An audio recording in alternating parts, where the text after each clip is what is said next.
Right, so today I thought we would discuss a little bit about shin splints, stress fractures, whatever you want to call pain along the inside of the medial border of the shin.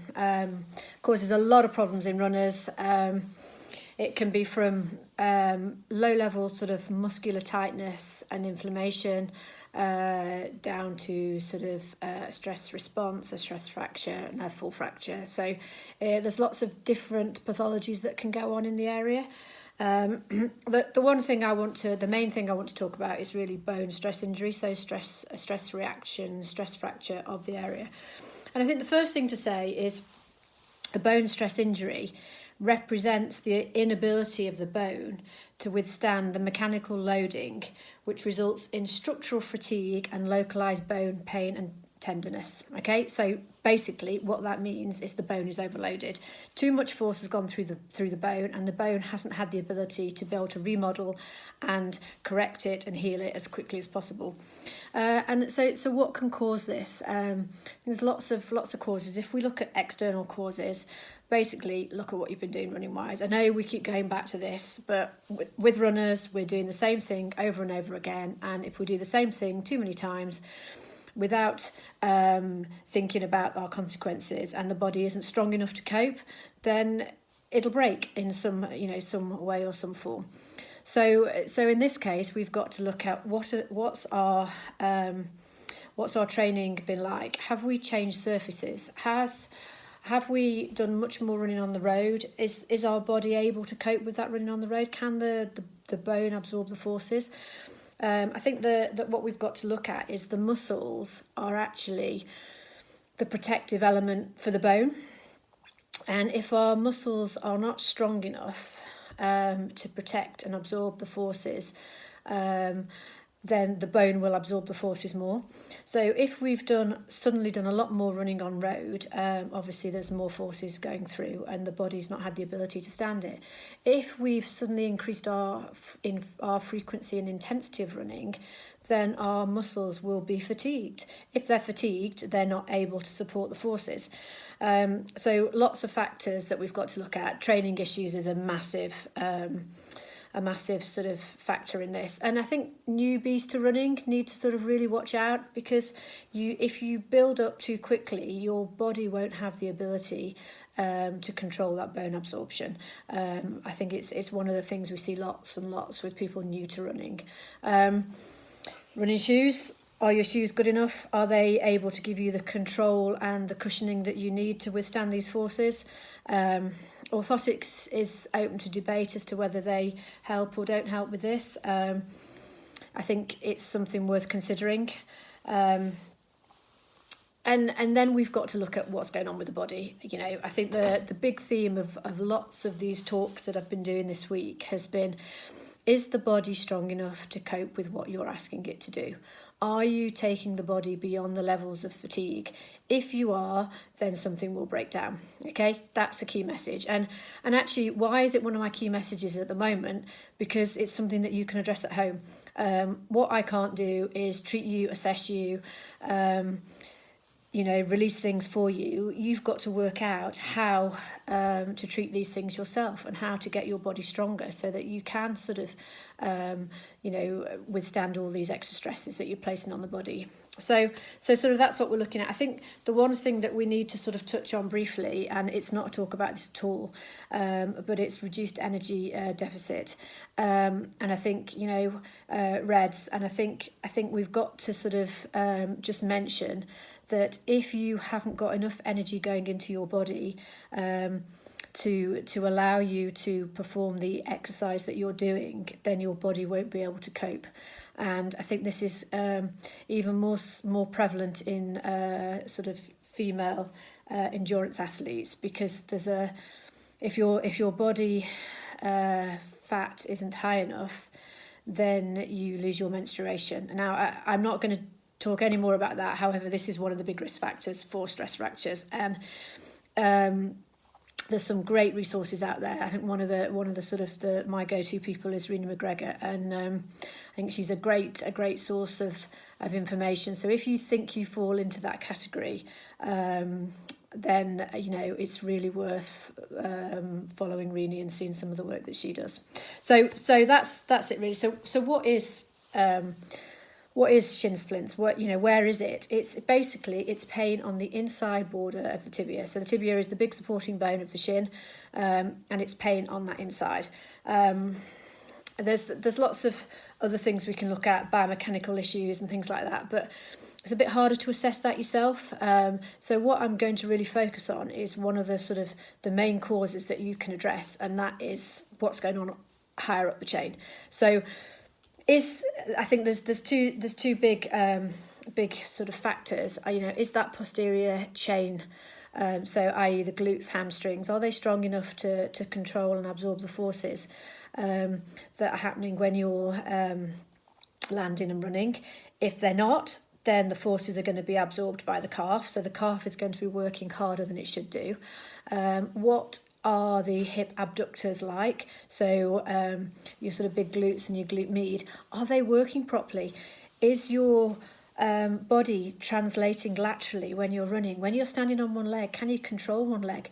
Because if your body is shifting side to side when you're running and your pelvis is tipping forward, then this will just change the weight distribution, and your calves and your shins will absorb a lot more forces and will have to work a lot harder. So I know we keep going back to this sort of what's going on higher up, but for me, it's one of the keys of controlling running injuries. If you can get your core, your pelvis, your hip abductors working as efficiently as you can, keeping that pelvic movement to a minimum, letting your thorax rotate nicely, then the lower legs are able to do what they're supposed to do. They're not going to be overloaded. And I think one take-home message from all these talks is look at what's happening higher up, okay? So how are we going to assess that? There's a few key muscles to look at with regard to the shin and the calf, and then there are a few key things to look at higher up. So let's go a little bit lower down. I think we'll just grab that as well. Oh. Okay, so if we're here, so we have got the inside of the shin. The muscles come down the inside here. Okay, now if you've got a stress fracture, it can come in lots of categories. You can have a stress reaction, which is the starting point, and if it's worth noting that if you don't break this cycle, it will get worse and worse. Okay, you can have a stress reaction, you can have a stress response, then it can go to a stress fracture, and there are 4 grades. You really, if you're going to get this, you want to catch it at grade 1. You do not want to let it to get to grade 4, because that's obviously it's getting towards a complete break in the bone. And the 2 key muscles are your tib post and your flexor digitorum longus. Now, the tib post is the muscle that everts the foot and helps to plantar flex, and the flexor hallucis longus flexes your big toe and helps you to plantar flex. Okay, so we've got to sort of first of all check that things aren't tight in there, and just have a little feel into the muscles. I think, it's all a little bit tight, so that there's no reason why you can't do a little bit of release in there. But to check if you've actually got a stress fracture, it's quite easy. It's an easy diagnostic tool. If you've got an acutely tender area on the bone, then the bone is likely to be stressed. And the best solution really, or the first solution, has got to be activity modification. If you've got a hot spot and a tender point in the bone, if you carry on running, it will get worse. So activity modification and having your everyday life pain-free is your first goal. Once you've got that, your everyday life without doing any exercise other than non-weight bearing exercise, that's got to be your first goal. Once we've got that, then and you've got no night pain, you've got no pain just walking around, no pain at rest, then you can start thinking about gradually adding in the exercise load again. But it's really important. It's very, very hard to try and treat and settle pain while you're activating and encouraging pain. The 2 things just don't go hand in hand. The first thing you've got to do is allow that pain to settle. Once you've let it settle, then you can gradually build up your energy, your exercise progressions again. So we've got a few basics that we can start doing. can take hold of a bit of band work. This is, you know, if you've got really acute problems. Got a bit of sunshine behind me, it's better if I sit there. You can, I've got my big foot in the picture, so you can just start by pulling the foot in and out. Not sure if that's the best way to do this one. Okay, so in that position, what I'm doing is I'm putting resistance on it and I'm turning the foot in and out, and I'm just seeing what it's like. I'll check one foot compared to the other, okay, and then just look. And then you can start to just do, if we go into standing, we want to see what's the strength in our big toe flexors like. So, you know, you can just do some work. You can't see that, sorry. Pushing the toe. Sorry, not ideal here. Pushing the toe into the ground and just seeing. It's a really hard exercise, this one. Sorry, I'm not feeling this one. It's not great. Okay, you can just push your big toe in and just see what the strength's like. It's rubbish, sorry. Then we can move on to a little bit of soleus work. So to work the soleus, which is the muscle that comes down the inside of the shin, bend the knee, and we'll just go and just do some simple calf raises and just sort of see what's your capacity like of that. You know, can you do 3 lots of 20 of bent knee calf raises? Can you do them on one leg? Probably not.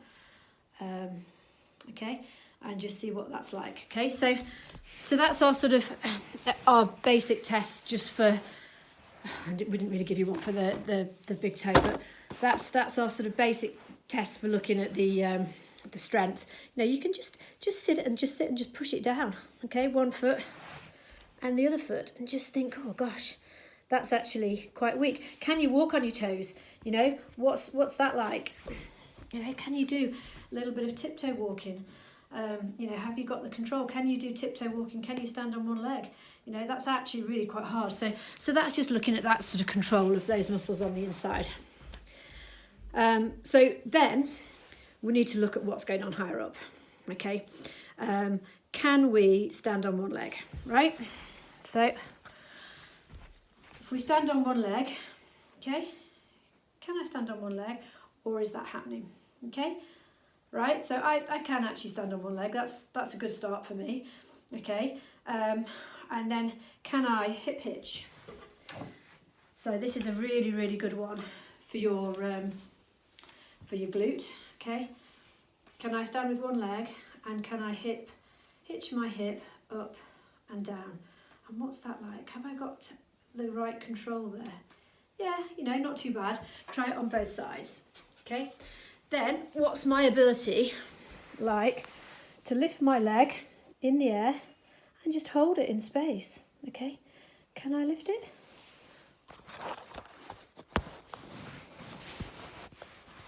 Okay, oops, sorry, technical problems. Can I lift it? Okay, can I control it? Can I do a few lifts in that position? It's quite tired, we did a lot of this last night in Pilates.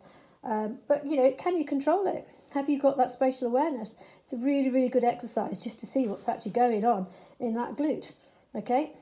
My old favourite, you know, oh God, you should all know this one by now. So, can you do a glute bridge, okay? Can you do a one-leg glute bridge? Can you go onto your toes? Okay, can you sort of control that from your soleus up and down on one leg? It's actually really quite hard. But all these things are just looking at that capacity. The thing that we can't test at the moment is if we've got obviously pain in our shin, is to look at things like hopping. Can we hop and land it and not wobble all over the place? It's something that's worth checking, you know, while you're not, if you've not got pain. But the likelihood if you're watching this is you've got problems. But another hop and land, can you control it? But it's another really good one to bring it into the rehab. Once we've actually got the sort of rehab going, it's something that, you know, it's a really nice bit of control. So there's a few exercises there, and there's a few sort of tests and modification. But for me, the key is, can you control your pelvis? Okay, can you control that the hip hitch, the hip abduction? What's your cilia strength like? Can you walk on your toes? What's that big toe strength like? And then, you know, also we've then got to look at range of movement. Okay, so that's our strength. Our knee to wall, back to our knee to wall test. You know, what's our sort of hip, what's our ankle range like? If that's reduced, then you're going to pronate more. What's our you know, knee sort of range like? What are we like doing a one leg bend? Have we got enough range? If we haven't, then the foot's going to turn in, and that's going to put more stress on the inside of the leg. So all these factors are things that you can actually look at to try and just determine what's going on. So, all right, we've determined that we've got a stress fracture, a stress response. Hopefully you've got something very low level that we can start rest it for a few weeks, get rid of normal everyday pain, and then we can start building up. What do you do? So in the meantime, you can do cycling, you can do deep water running, you know, buy yourself an aqua belt, great investment, and you can actually run in the water if you've got access to it. You can go onto you know, an anti-gravity treadmill, but obviously, you know, we haven't got that at the moment. And it's really get your bike on the turbo. That's probably one of the easiest things at the moment that you can do at home. And then let's see what walking's like. What I do want to say is actually, if you can't walk, if your stress fracture is so painful that you can't walk normally, then you need to sort of maybe spend a week or two non-weight bearing. You could get yourself a boot, or you could just use some crutches, but that's actually quite important. Just to take that stress off the bone and just let it settle and let the inflammation settle for a few weeks. Well, we're past that phase now. We're pain-free every day living. So what do? So I look at a 6-week build-up program. So what you've got to think of is in that 6 weeks, it is still rehab, okay? So that 6 weeks is not going to be your training, you know. And if you want to train properly, you need to do it supplementary in the pool or on the bike. So you can start off with walking. I like to start off with a minute on, a minute off. So a minute walk, a minute jog. And you can do that for 10 minutes. So you're really just doing 10 minutes of easy jogging. And it's easy, it's not hard, okay? I don't want you to go out and do your sort of flat out pace. I want you to be jogging. So first session is minute on, minute off, 10 minutes of easy jogging, okay? Next day we rest, because it's really, really important to make sure you haven't got a reaction the next day, so that when you come back, you're not coming back too quickly. And you can get a bit of a delayed reaction with these, so you can get sort of a bit of extra, you know, you can get the pain that comes on that sort of later on that day. So you want to make sure you've got full sort of 24 hours where there's no pain the next day, okay? So that's you've had a pain-free day, great. Next day, so we can go out and we can do 12 minutes of walk jog, and we can increase this so that then we've got you know, you can increase it in lots of different ways, but basically what our aim is over 2 to 3 weeks is to 20 minutes of easy jogging. So you can increase your minute on, minute off till you're doing 20, minute on, minute off, and then you can break it down into 2 minutes on, minute off, 3 minutes on, a minute off, 5 minutes on, 4 times 5 minutes on, minute off, 2 times 10 minutes on, and then, you know, you see what I mean. So then we've got to 20 minutes. Okay, when we get to 20 minutes, that's after about 2 to 3 weeks, we then stop and think, right, okay, I'm going to stay at 20 minutes and I'm not going to increase it. Stay at 20 minutes, and what I'll do is I'll do 2 days on, 1 day off. So what we're changing is the frequency of the running. So we do 2 days on, 1 day off, okay? But we don't increase the amount that we're running, so we stay at 20. No reaction from doing 2 days on, 1 day off. You can then start increasing by another couple of minutes till we get to 30 minutes. And we're probably at about 4.5 weeks now. We're at 30 minutes. We don't go past 30 minutes till we get to 6 weeks. What we can do is we can use our 30 minutes and play with it a bit. And we can think, right, well, let's just see if I'll do 5 minutes warm up. What am I like if I run a little bit faster? And not a lot faster, because you've got to do it for 20 minutes. A little tiny bit faster in my 20 minutes, 5 minutes recovery. And I would do that on one of the 2 days. The other day, I would go back to 20 minutes easy. Okay, so you're only changing one thing. and then you've got no reaction to that. So you can basically, you can do, you know, your 20 minutes, you can do 2 times 10 minutes, 4 times 5 minutes, 5 times 2 minutes. And, you know, so you're doing sort of 20 minutes of a little bit more of an interval type session, so that when we get to 6 weeks, you know that you can run for 30 minutes 4 times a week, and two of those will be mini sessions, so that you can start then building back into sort of some sort of proper training. However, if at any point you get a reaction and you get soreness at the bone, what you need to do is go back to your previous stage where there was no reaction. So write it all down so you know where you're going, and then you can sort of work it from there. So I hope that helps. I hope that's given you a little bit of an understanding of shin splints, stress fractures, whatever you want to call it. You know, feel free. It's not that's not all the information out there. It's just what I wanted to sort of, you know, just get over to you today. So any questions, you know, as normal, please feel free to message me, because everybody is different. So none of these things are a prescription. All these chats are just about giving you a little bit of information so that you can actually try and work out what's going on with your body. So strength, mobility, decrease loading, rest, and then gradually increase the loading. Okay, right, see you folks.